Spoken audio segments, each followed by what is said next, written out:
കുടുംബങ്ങളെ നശിപ്പിച്ചുകൊണ്ടിരിക്കുന്ന, സമൂഹത്തെ തകർത്തുകൊണ്ടിരിക്കുന്ന ഒരു വലിയ വിപത്തായി മയക്കുമരുന്നിന്റെ ഉപയോഗം മാറിക്കൊണ്ടിരിക്കുന്നു.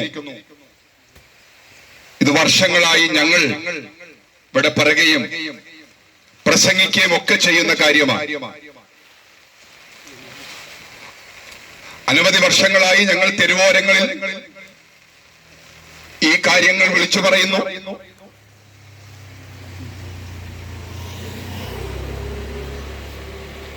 ഈ വിഷയങ്ങളിൽ ഞങ്ങൾ വർഷങ്ങളായി സംസാരിക്കുമ്പോൾ തന്നെ ഞങ്ങളെ പരിഹസിക്കുന്നവരുണ്ടായിരുന്നു, കളിയാക്കുന്നവരുണ്ടായിരുന്നു. എന്നാൽ ഇന്ന് തൂഫാൻ എന്ന് പറയുന്ന പേരോടുകൂടെ മയക്കുമരുന്നിനെതിരായി ഗവൺമെന്റ് തലത്തിൽ തന്നെ ആ കാര്യങ്ങളെ ക്രമീകരിച്ച് നമ്മുടെ ആഭ്യന്തര മന്ത്രിയും മറ്റ് വിഭാഗങ്ങളുമൊക്കെ ചേർന്ന് പ്രവർത്തിക്കുമ്പോൾ വർഷങ്ങൾക്ക് മുൻപ് ഞങ്ങൾ പറഞ്ഞത്, ഞങ്ങൾ വഴിയോരങ്ങളിൽ നിന്നുകൊണ്ട് ഉപദേശിച്ചത്, പ്രസംഗിച്ചത് യാഥാർത്ഥ്യമെന്ന് ലോകം അംഗീകരിക്കുന്ന ഒരു കാലത്തിലേക്ക് എത്തിച്ചേർന്നിരിക്കുകയാണ്. ഗവൺമെന്റ് തങ്ങളുടെ കഴിവിന്റെ പരമാവധി അതിനുവേണ്ടി പരിശ്രമിക്കുന്നുണ്ട്. സന്നദ്ധ സംഘടനകൾ അതിനുവേണ്ടി പ്രയത്നിക്കുന്നുണ്ട്. വ്യക്തികൾ, സമൂഹങ്ങൾ ഒക്കെ ചെയ്യുന്നുണ്ട്. എന്നിട്ടും ഇതിനൊരു അറുതി വരുത്താനോ, ഇതിന് പരിഹാരം വരുത്താനോ, ഇതിനൊരു നീക്കുപോക്കുണ്ടാക്കുവാനോ ഒന്നും കഴിയാത്ത വിധത്തിൽ ഇത് പിന്നെയും പിന്നെയും വർദ്ധിച്ചു വന്നുകൊണ്ടിരിക്കുന്ന ഒരവസ്ഥകളെ നമുക്ക് കാണുവാൻ കഴിയുന്നുണ്ട്.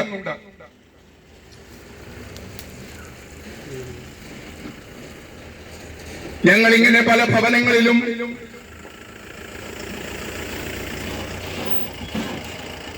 പല സ്ഥലങ്ങളിലുമൊക്കെ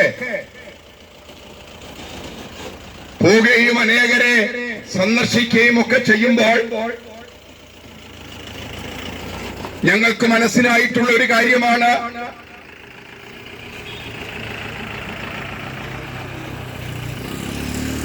അനേക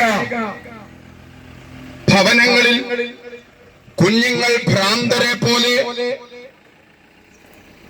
മുറി വിട്ട് പുറത്തിറക്കാൻ പറ്റാത്തവരായി അനേക വീടുകളിലായിരിക്കുന്നുണ്ട്.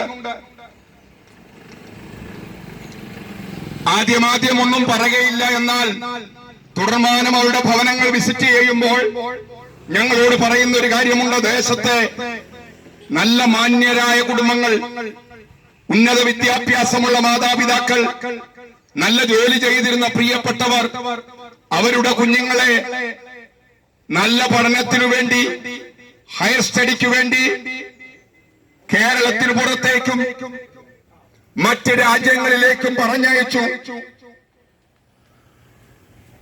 എന്നാൽ അവർ ആ ദേശത്തെ, രാജ്യത്ത് ചെന്നിട്ട് പഠനത്തെക്കാളപ്പുറം ചതിയിൽപ്പെട്ടോ, വഞ്ചനയിൽപ്പെട്ടോ, അല്ലെങ്കിൽ വീട്ടിൽ നിന്ന് കിട്ടിയ സ്വാതന്ത്ര്യത്തിന്റെ പേരിലോ അവർ മയക്കുമരുന്നിനടിമകളായി, മദ്യത്തിനടിമകളായി, പഠനം പൂർത്തീകരിക്കാൻ കഴിയാതെ, ക്ലാസ്സിൽ കയറാൻ കഴിയാതെ, തങ്ങളുടെ ഭാവിയെ കുറിച്ച് ചിന്തിക്കാതെ നഷ്ടപ്പെട്ടു പോകുന്ന അവരുടെ ഭാവിയെ കുറിച്ച് ഓർക്കാതെ അതിനടിമകളായി തീർന്ന അനവധി കുഞ്ഞുങ്ങളെ ഞങ്ങൾക്ക് കാണുവാൻ കഴിഞ്ഞിട്ടുണ്ട്. അവരുടെ മാതാപിതാക്കൾ ഞങ്ങളോട് പറയുന്ന പാദ്യം എന്താണ്? പാസ്റ്ററെ, പണത്തിന് കുറവില്ല, മാന്യതയ്ക്ക് കുറവില്ല, ബാങ്ക് ബാലൻസ് ഉണ്ട്, പക്ഷേ കുഞ്ഞിനെ പഠിക്കാൻ വിട്ടിട്ട് അവനിപ്പോ ഒരു ഭ്രാന്തനെ പോലെ, ഭ്രാന്തിയെ പോലെ ഞങ്ങളുടെ വീട്ടിൽ ആ റൂമിൽ അടയ്ക്കപ്പെട്ട് കിടക്കുകയാണ് എന്ന് ഞങ്ങളോട് പറയുന്നത് ഞങ്ങൾ കേട്ടിട്ടുണ്ട്. എന്താ പ്രിയപ്പെട്ടവരെ ഇതിന്റെ കാരണമെന്നറിയാമോ? മനഃപൂർവ്വം ചെയ്തതായിരിക്കില്ല, ചിലപ്പോൾ ചതിയിൽപ്പെട്ടതാകാം, വഞ്ചനയിൽപ്പെട്ടതാകാം, അല്ലെങ്കിൽ കൂട്ടുകാർ നിർബന്ധിച്ച് ചെയ്യിച്ചതായിരിക്കാം, അല്ലെങ്കിൽ ഭീഷണിപ്പെടുത്തിയതായിരിക്കാം. ഏതു വിധേനയായാലും ഇത് ദോഷകരമാണെന്നുള്ളത് സത്യമാണ്. ഇത് കുടുംബത്തെ തകർക്കുമെന്നുള്ളത് നേരാണ്. ഇത് ഇത് സമൂഹത്തിന് വിപത്താണെന്നുള്ളത് സത്യമാണ്.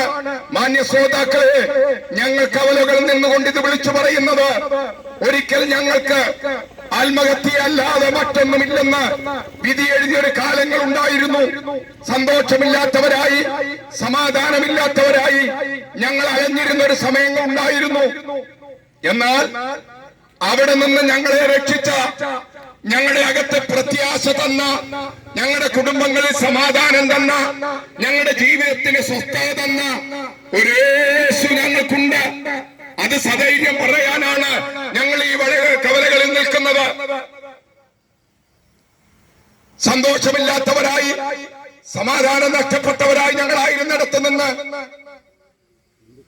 ഞങ്ങൾക്ക് സമാധാനം തന്ന, സന്തോഷം തന്ന, അതിലുപരി പ്രത്യാശ തന്ന, ഞങ്ങളെ വിടുവിച്ച, ഞങ്ങളെ സഹായിച്ച ഒരേശു കർത്താവുണ്ട്.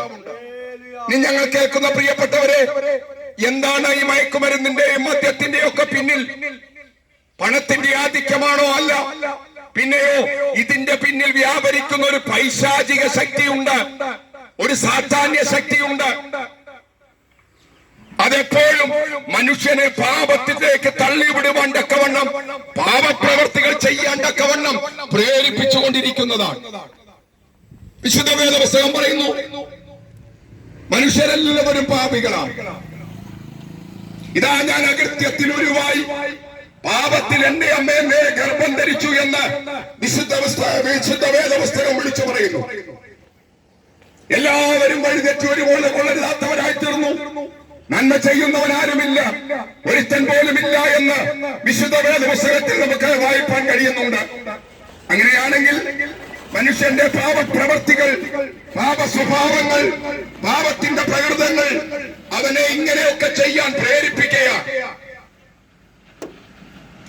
അപ്പോൾ അടിസ്ഥാന കാരണം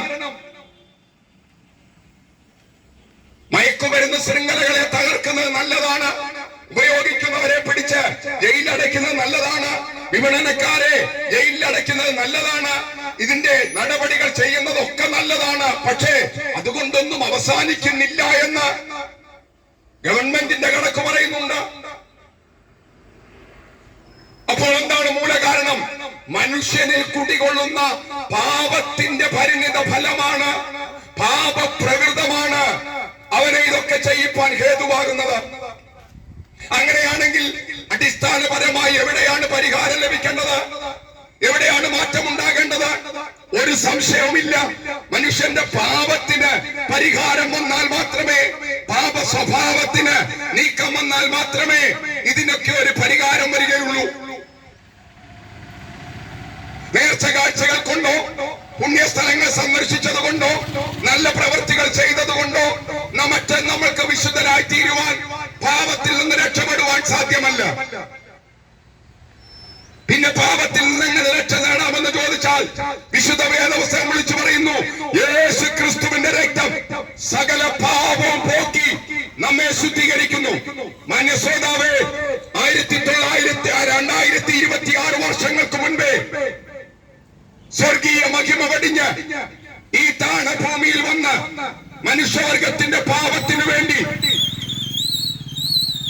രണ്ട് കള്ളന്മാരുടെ നടുവിൽ ഒരു കള്ളനെ പോലെ കാൽവരി ക്രൂശിൽ മരിച്ചടക്കപ്പെട്ട് ഉയർത്തെഴുന്നേറ്റ യേശു ക്രിസ്തുവിന്റെ രക്തത്താലല്ലാതെ പാപമോചനം പ്രാപിപ്പാൻ, പാപത്തെ ശുദ്ധീകരിപ്പാൻ സാധ്യമല്ല. കാരണം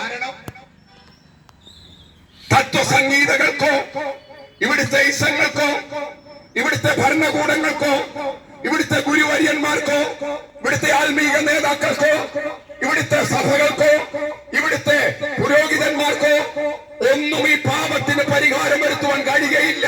കാരണം അവരെല്ലാം പാപികളാണ്, എല്ലാം പാപത്തിൽ പിറന്നവരാണ്, പാപ സ്വഭാവത്തിൽ ഉൾപ്പെട്ടവരാണ്. അതിൽ നിന്ന് അവർ മോചനം പ്രാപിച്ചത് യേശു ക്രിസ്തുവിന്റെ രക്തത്താൽ ശുദ്ധീകരണം പ്രാപിച്ചെങ്കിൽ മാത്രമേ അവർക്കതിൽ നിന്ന് മോചിതരാകുവാൻ കഴിയുകയുള്ളൂ. വിശുദ്ധ വേദപുസ്തകം പറയുന്നു, യേശു ക്രിസ്തുവിന്റെ രക്തം സകല പാപവും പോക്കി നമ്മെ ശുദ്ധീകരിക്കുന്നു. അതിനുവേണ്ടിയാണ് യേശു കാൽവരി ക്രൂശിൽ മരിച്ചത്.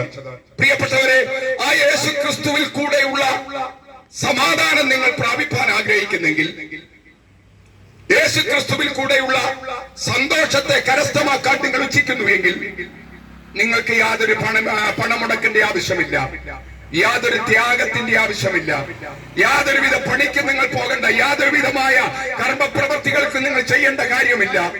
ചെയ്യേണ്ട ഒറ്റ കാര്യം, നിങ്ങൾ ഇരിക്കുന്ന ഇടത്ത് നിന്നുകൊണ്ട്, നിങ്ങൾ ഭവനത്തിലിരിക്കുന്നെങ്കിൽ, മിച്ചത്തായിരിക്കുന്നെങ്കിൽ, സിറ്റൗട്ടിലിരിക്കുമ്പോൾ, ഈ വചനം കേൾക്കുമ്പോൾ നിങ്ങൾ പറയേണ്ട ഒറ്റ കാര്യമേ ഉള്ളൂ: യേശുവേ, ഞാൻ പാപിയാണ്. എന്റെ കൂടെ പാപത്തിന്റെ പരിഹാരത്തിന് വേണ്ടിയാണ് അങ്ങ് കാൽവരി ക്രൂശിൽ മരിച്ചതെന്ന് ഞാൻ വിശ്വസിക്കുന്നു. എന്റെ പാപം പോക്കി എന്നെ അവിടുത്തെ മകനാക്കി തീർക്കണമേ. എന്റെ ഭവനത്തിൽ സ്വസ്ഥത നൽകണമേ. എന്റെ ജീവിതത്തിൽ സന്തോഷം നൽകണമേ. ദൈവമേ, നിത്യരാജ്യത്തിന്റെ നിത്യതയ്ക്ക് അവകാശിയാകാൻ എന്നെ സഹായിക്കണമേ എന്ന് പ്രാർത്ഥിപ്പാൻ നിങ്ങൾക്ക് കഴിയുന്നെങ്കിൽ, മാന്യ ശ്രോതാവേ, നിങ്ങൾ യേശുവിന്റെ രക്തത്താൽ കഴുകൽ പ്രാപിച്ചവരാണ്.